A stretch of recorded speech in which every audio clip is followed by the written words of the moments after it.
최근 일본 정치권에서 아베 신조 전 총리를 향한 러브콜이 이어지고 있습니다. 아베는 재임 중 국가 지도자라는 제약을 의식해 자제했던 우익 색채를 적극적으로 드러내며 다시 몸값을 올리기 시작했다고 합니다. 23일 마이니치 신문 보도에 의하면 집권 자민당 최대 파벌인 호소다파 소속 국회의원들이 아베 전 총리에게 각종 모임의 고문을 맡아달라고 하거나 강연을 의뢰하는 사례가 반복되고 있다고 전했습니다. 아베 전 총리는 호소다파 소속인 다카토리 슈이치 중의원 의원의 부탁을 받고 전날 당내 의원 모임인 보수 단결 모임에서 강연을 했습니다. 그는 작년 12월 이 모임의 고문으로 취임한 것으로 알려졌습니다. 아베 전 총리는 지난달에는 자민당 니가타 현지부 연합회의 세미나에 초대받기도 하며 여러 우익 세력들의 행사에 참여 중인 것으로 밝혀졌습니다. 아베는 재임 중 강요로 기용하기도 했던 이나다 도모미 전 자민당 정무조사회장의 부탁을 받고 전통과 창조의 모임이라는 보수, 우익 의원 모임의 고문으로도 취임했으며 역시 강연을 조율 중인 것으로 밝혀졌습니다.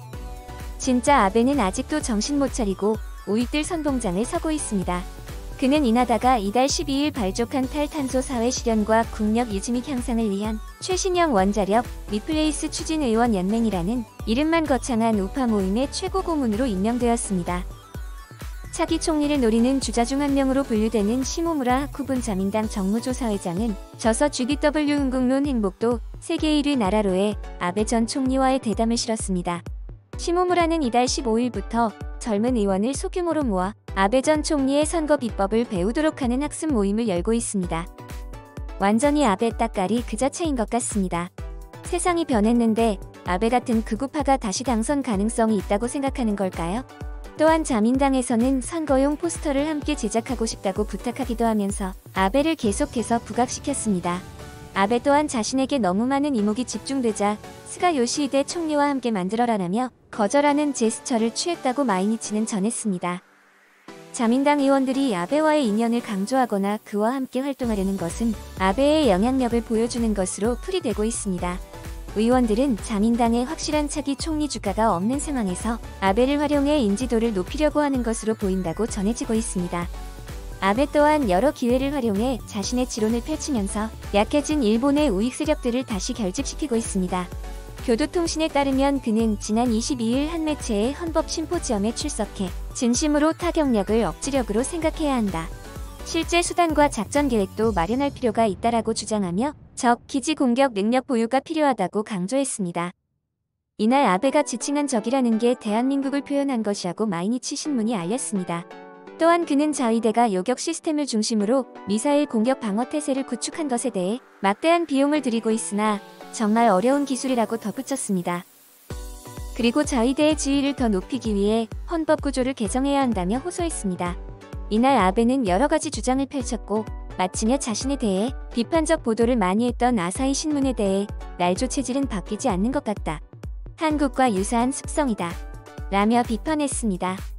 현재 아베가 이렇게 나대고 있는 것 중 가장 핵심적인 것이 원전 재가동입니다. 현재 스가 내각은 원자력 발전소 신증 설론을 부인하고 있지만 내각의 수많은 인사들은 아베를 움직여 원전 재건의 목소리를 계속해서 키워가고 있습니다. 개인적인 생각으로는 더 자세히 봐본다면 오염수 방류에도 아베의 입김이 들어갔을 거라고 생각이 듭니다. 아무튼 이렇게 아베가 다시금 설치고 다니면서 일본의 여러 커뮤니티에서도 아베 복권 운동이 시작된 것 같습니다. 커뮤니티의 하나의 글을 소개하면 아베 전 총리가 사임하고 나서 불과 몇 년이 지나지도 않았는데 일본은 쇠락했다.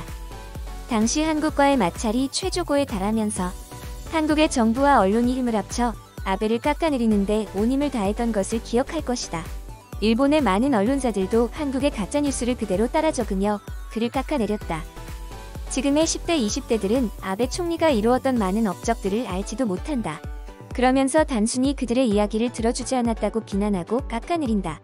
총리가 바뀌고 아직까지 일본이 버틸 수 있는 것은 아베가 일궈놨던 많은 것들 덕분이라고 생각한다. 그가 미국과의 관계에서 우위를 점할 수 있도록 초석을 마련했고 한국과의 경쟁에서도 수출 규제라는 막강한 수를 던지며 지금까지도 한국이 일본에게 오르지 못하게 만들었다. 일본 내 좌파들은 이러한 모든 것을 부정하려 하고 단지 그들의 편을 들지 않았다고 비난했다. 이번 강제징용 판결만 봐도 아베 총리가 초석을 다져두지 않았다면 한국에 막대한 배상을 할 뻔했다. 하지만 아베 총리가 긴 싸움을 통해 강제징용 문제를 승리로 이끌었다. 최근 그가 건강을 회복하고 다시 활동하기 시작했다는 소식에 일본의 희망이 다시 보이기 시작했다. 이번 야스쿠니 신사 참배는 수많은 정치적인 의미가 내포되어 있는 것 같다. 그의 야스쿠니 신사에서의 당당한 걸음을 보아라. 라는 기이한 찬양문이었습니다. 왠지 내주익들이 여론 형성을 하려고 만든 것 같기도 했습니다. 아무튼 요즘 아베가 다시 활동하고 있는 상황에 다른 일본의 네티즌들은 어떻게 생각하는지 한번 알아보도록 하겠습니다. 그가 신사 참배를 잊지 않고 하는 것은 정말 멋지다. 한국이든 중국이든 신경 쓸 필요 없다. 일본을 지켜준 영령에 감사하는 행위일 뿐이다. 아베 씨가 오랜만에 밝은 모습으로 나와서 좋았습니다. 아베 총리가 내려오고 나서 더 많은 활동을 하고 있다는 사실에 놀랍다. 그는 여러 언론들의 눈치를 보고 있었던 것이다. 총리에서 물러난 것도 언론들의 탄압 때문이다. 아베가 총리일 때도 싫었는데 스가는 더 싫다. 코로나 때문에 가뜩이나 힘든데 올림픽 같은 소리를 하면서 더 힘들게 하고 있다. 총리가 종료된 아베. 지금에야 말하지만 아베 신조 씨가 지난 춘절 때 중국인 전원 입국 금지에서 일본을 코로나의 위기에서 구한 것이다. 만약 금지하지 않았다면 끔찍했을 거야. 요즘 원전 재건설하려고 준비 중이라던데 제정신이 아니야. 만들려면 수도권에 만들어라. 원전 건설이 그들에게 가장 이득이 되거든요. 총리는 종료되었지만 정치인으로서 아베 신조 씨의 능력은 무시할 수 없다. 아직도 그의 영향력 아래에 있는 정치인들이 많아. 전기요금은 가파르게 오르는데 원전을 짓지 말자고 반대하는 사람들을 이해할 수 없다. 스가는 남의 눈치만 보지만 아베 씨는 뜻을 굽히지 않아서 좋다. 이 남자가 다시 또 나온다니. 가장 큰 문제는 아베 신조다. 아베 신조가 일본 국가에서 더 이상 필요 없다는 것을 모르는 것 같다. 국민이 만들어 국회에 제출한 180문항의 질문에 대해 아베는 태연하게 모르는 척했다. 아베노믹스에서 아베노마스크. 시궁창에 버린 것 같다. 아베 정권 시절부터 면밀하게 준비하지 않았다면 오염수는 계속해서 쌓였을 것이다. 지금 또다시 언론들이 오염수에 대해 안 좋게 말하고 있지만 이번에도 지게 된다면 원자력 발전소 건립은 불가능하다. 한국 언론들에게 흔들리면 안 돼. 오염수 방출에 대한 책임을 아베 씨에게 전가하는 것 멍청하다. 당시 정권 잡고 있던 민주당의 잘못이 더 크다고 생각한다. 사고 당시 미군의 지원을 모조리 거절했다고 들었다. 그리고 책임을 도쿄 전력으로 떠넘겼다지. 당시 한국의 많은 언론들이 일본 언론사에 가짜뉴스를 보내오면서 아베 정권을 무너뜨렸다. 한국인들의 거짓이 일본의 정치권까지 스며들었다. 아베 씨가 서둘러 복귀해야 한다고 생각한다. 아베가 없는 자민당은 힘을 잃었다고 보면 된다. 지금 자민당이 힘을 잃으니까 일본 경제가 무너지고 있다. 한국이 자꾸 일본과 비교하려 드는 것은 스가 총리가 약해서다. 아베처럼 강한 사람이 다시 일본을 이끌어야 한다. 제가 가지고 온 댓글들과 반응들을 보면 최소 80% 이상의 일본 네티즌들이 아베 총리의 복귀를 원하고 있었습니다. 일본 야후에서도 마찬가지였고요. 그들은 자기 나라를 파괴시킬지도 모르는 원전의 재가동을 두려워하지 않는 것일까요? 이미 방사능에 모두 피폭돼서 그런 걸까요? 여러분들의 생각은 어떠신가요?